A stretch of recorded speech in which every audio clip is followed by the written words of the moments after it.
सुप्रभात बच्चों, कैसे हो आप सब। मैं आशा करती हूँ आप सब बहुत अच्छे होंगे, खूब मजे कर रहे होंगे। बच्चों, सामाजिक विज्ञान की अपनी कक्षा में आज के पाठ छठे को शुरू करते हैं और शीर्षक है इसका भूमि, वायु तथा जल। बच्चों, हम सब पृथ्वी पर रहते हैं। हम सब कहाँ रहते हैं बच्चों? पृथ्वी पर। यह हमारा घर है। हमारी पृथ्वी एक बहुत बड़ी गेंद की तरह है। हमारी पृथ्वी कैसी है बच्चों? गेंद की तरह है। जैसे ये गेंद जैसा दिख रहा है ना, इस तरह से है। पृथ्वी का तल भूमि और जल से ढका हुआ है।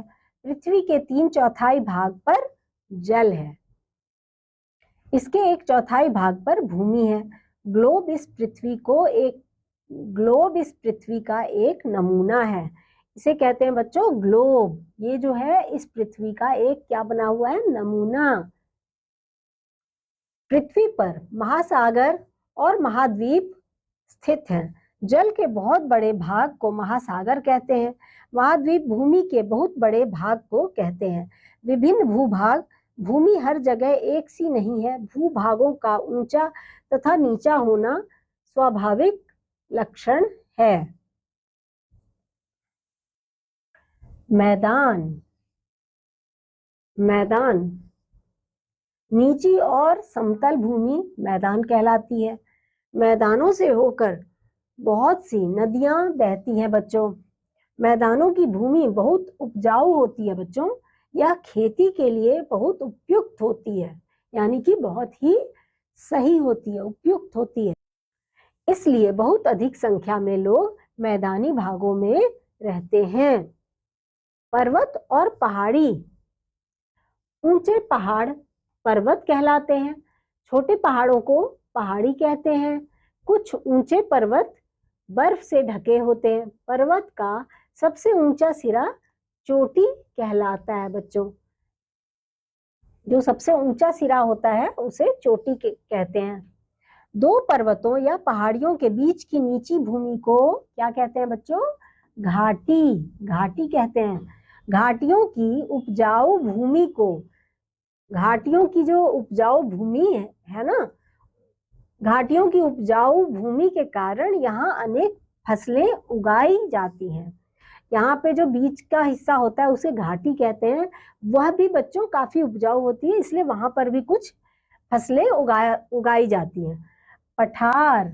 ऊंची चपटी भूमि को पठार कहते हैं। पठार की भूमि अधिकतर पथरीली होती है, मतलब पत्थर जैसी होती है, बहुत सख्त। मरुस्थल। मरुस्थल किसे कहते हैं? रेगिस्तान। उसे मरुस्थल किसे कहते हैं बच्चों? सूखी, रेतीली, बंजर भूमि को मरुस्थल कहते हैं। यहाँ बहुत कम वर्षा होती है। देख सकते हो आप, ये मरुस्थल वाली भूमि है। यहाँ बहुत ही कम वर्षा होती है बच्चों। मरुस्थल में कैक्टस नामक पौधा उगता है। यह देखो बच्चों, यह कैक्टस का पौधा है जो कि मरुस्थल में उगता है। कैक्टस के गूदेदार तने में जल संचित होता है। इसके गूदेदार जड़ों में जल संचित रहता है, उसी से इसको भरण पोषण मिलता है। ऊंट मरुस्थल का उपयोगी जंतु है। ऐसी जगहों में क्या हमें देखने को मिलता है? ऊंट दिखाई देते हैं। द्वीप। चारों ओर जल द्वारा घिरे हुए भूमि के छोटे भाग को द्वीप कहते हैं। आप देख पा रहे हो बच्चों, यहाँ पर ये क्या है? द्वीप है, द्वीप।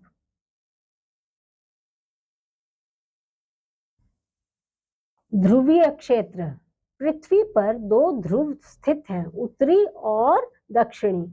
उत्तरी ध्रुव और दक्षिणी ध्रुव।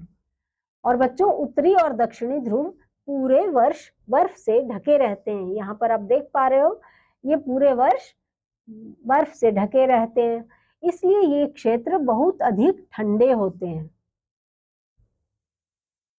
जलीय भाग। जलीय भाग जल से ढके हुए भागों को अनेक नामों से पुकारा जाता है। नदी, झील, सरोवर, ताल, झरना, समुद्र, महासागर पृथ्वी पर स्थित विभिन्न जलीय भाग हैं।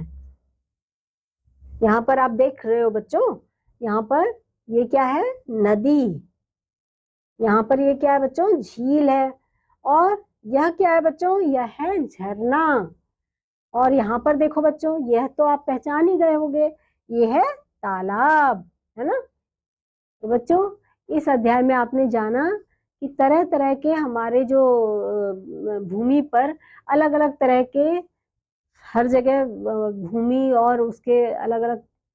तो बच्चों, इस अध्याय में आपने देखा कि हमारी जो भूमि है वो कितने अलग अलग तरह की दिखती है हमें, किसी क्षेत्र में अलग, किसी अन्य क्षेत्र में अलग, कहीं पर कहीं की जलवायु अलग है, कहीं पर जल है, कहीं पर बर्फ है, तो इसी वजह से कहीं गर्म है, कहीं मरुस्थल वाले क्षेत्र हैं, कहीं सर्द वाले क्षेत्र हैं। तो बच्चों, यह अध्याय भी आपको काफी जानकारी देने वाला था। मैं अब मिलूंगी बच्चों आपको अगले अध्याय में, तब तक के लिए बाय।